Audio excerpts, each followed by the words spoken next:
Good day mga ka-solar dudes!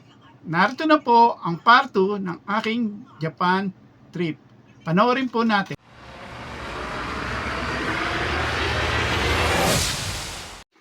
Hello, good morning dyan sa Pilipinas. Ngayon, dumating na kami rito sa hotel namin. Kagabi, mga alas 10 ata kami dumating dito. Layo ng biyahe. Biyahe mo mula airport hanggang dito sa hotel mga 1 oras mahigit ng biyahe. Walang traffic. Pero ganun katindi yung inabot namin. Tagal.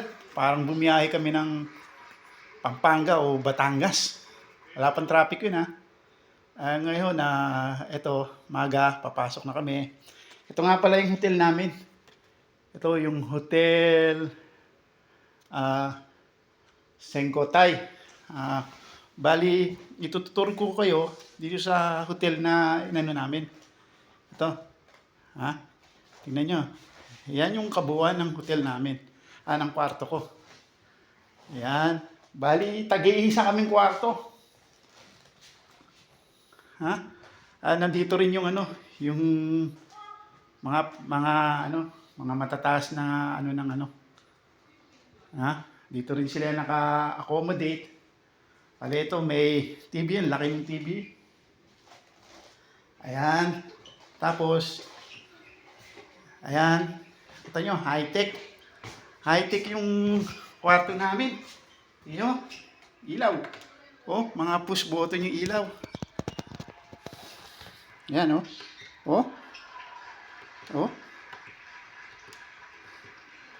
Ito, may dimmer switch pa.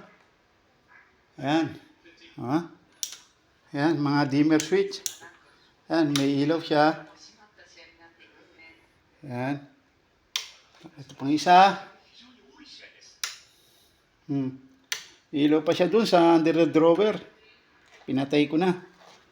Ayan. Tutur ko ngayon dito sa bali centralize yung aircon. Ito may siya. May controller siya dito. Tutur ko kayo dito ngayon sa banyo. Buksan ko lang yung ilaw. Yan, bukas ng ilaw. Ayan yung yan yung kabuuan. Ano? Ayan. Tapos ito yung shower room. Yan yung shower room namin. Yan yung dala ko sa board. Yung toothpaste. Ito ang lalapit pa lang, yung kubeta rito, lalapit ka pa lang, bubukas na. Ang bihira. Kala ko may multo. Ayan, tingnan nyo Ayan. Tingnan nyo Hindi ko galaw yan, lalapit pa lang ako Kita nyo, yan. Tingnan mo, bubukas yan. Diba? Ang bihira. Talagang standard nila dito yung may ganito. Ayan Ayan. Kusa na siya. Talagang high-tech High-tech rito. Patayin ko muna yung ilaw na. Ayan. Ito yung kabuuan ng kwarto. Tapos, ito yung closet. Ayan Ayan May pa safety drawer pa Alam mo, may ilalagay ako dyan Ayan. Ayan, tutur ko kayo. Patay ko lang ilaw. Ayan. Tapos, lika, punta tayo doon sa labas. Tignan natin yung labas. Tignan natin yung labas.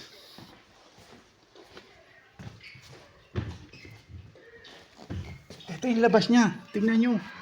Parang nasa probinsya talaga. Tignan mo. Bundok. Ano ba to? May lock pa. Push. Bubuksan ko lang. Ba to? Ay, hindi nga maintindihan. Walang English. Yun lang ang English. Yung Hotel Sengkotai. Buksan ko lang May lock pa, ha? Push. Ang bihira. Di mabuksan. Kaya yan, tignan nyo na lang yung ano, ayan yung bundok. Oh, yan yung ano, paligid. Tignan nyo, oh. Diba? Probinsyang-probinsya. Dito sa Japan. Yan, ito yung site. Dito sa Kagoshima, Japan. Ito sa harap ng hotel namin. Ayan, kung makikita nyo. Ha? Yan, greenfield siya, no? Ha? Tapos,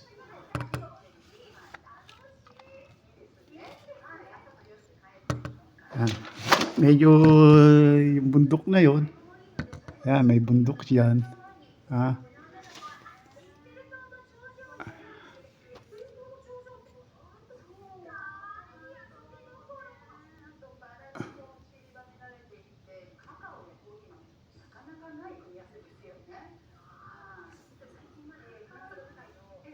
Kita nyo yan. Yan yung mga bundok na yan. Zoom natin. Yan. Diyan ata kami galing kahapon. No? Ayan. Medyo hindi kasi mabuksan tong bintana eh. Para imalabas eh. Nakakalak siya eh.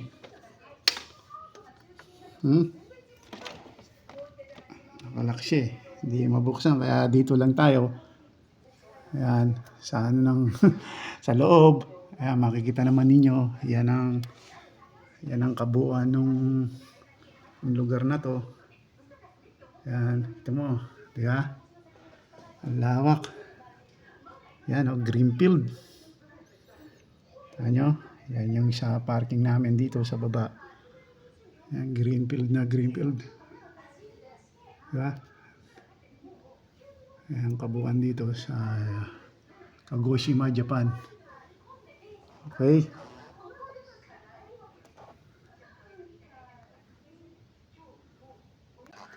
Ha? Kita nyo, ha?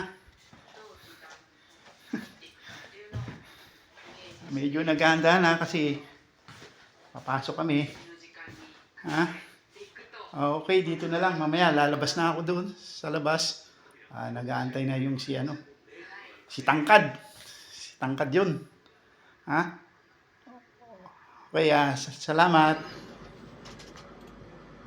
Ayan po mga ka-solar dudes, yung hotel na tinutuluyan namin. Ito, papunta na kami sa tirahan ng mga Pilipinong nag-work sa mga solar farm dito sa Kagoshima. At sabay-sabay kaming pupunta muna isa sa mga factory ng mga solar panels dito. At aate ng product processation ng kanilang solar panels at inverter. Then, proceed na kami sa Minamata, isa sa mga solar farm na pupuntahan namin.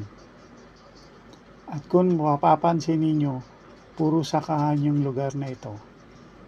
Ito kasi probinsya na sa southern part ng Japan.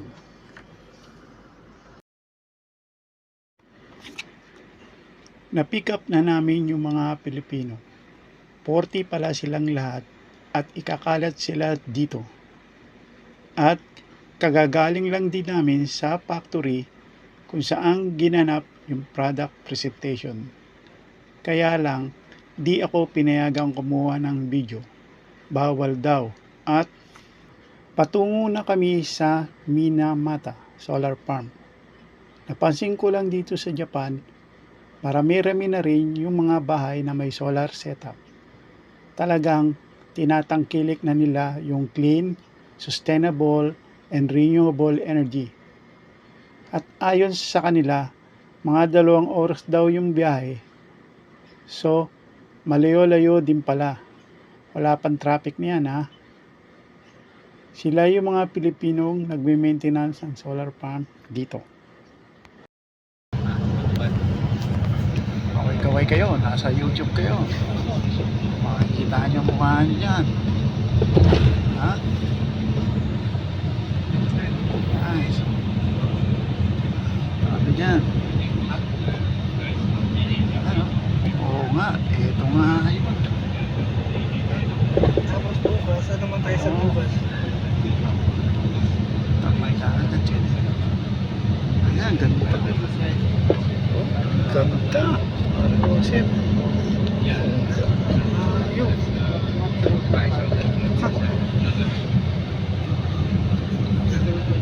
Papunta kami sa solar site. Ayan, ayan. Nakakita niya. Ha?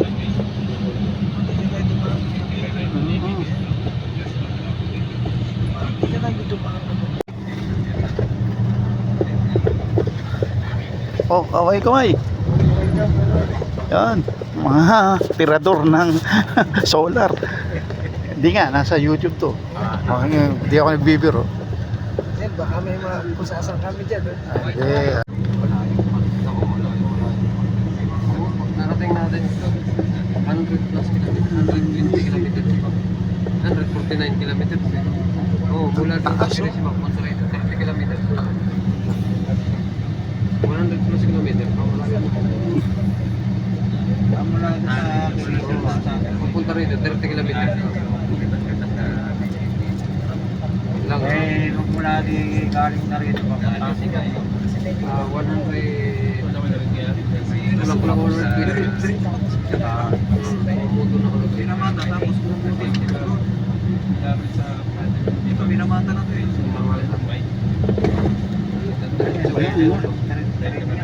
Oo, rin lang. Ayan, Minamata. Yan, Minamata. Minamata, yan. Maraming mga lakulong.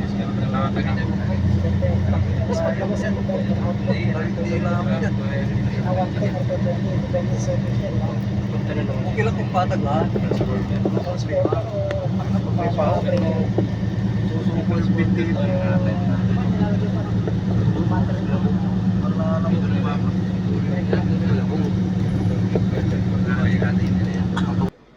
Ayan po mga ka-solar dudes.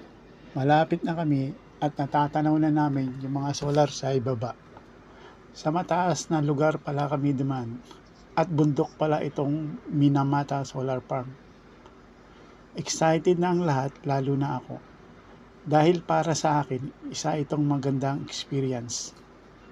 At ayon sa mga Pilipinong kasama namin, first time din daw nila dito. At kahit na 4 months na sila rito, ngayon lang daw din sila nakapunta rito. So, inaantay lang pala kami para sabay-sabay kaming pupunta dito. Ang lawak nito at hindi patag yung lugar. Nakakamangha. Sa dako roon may porsyon na wala ng halaman. Baka mag-a-add pa sila ng solar panels.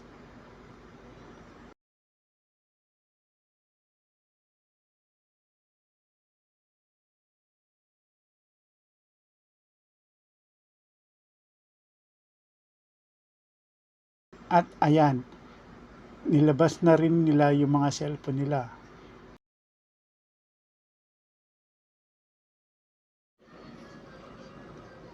Ayan po yung kabuuan ng solar farm. Pasensya na kayo, magalaw yung kuha ko. Dahil patago at mabilisan to.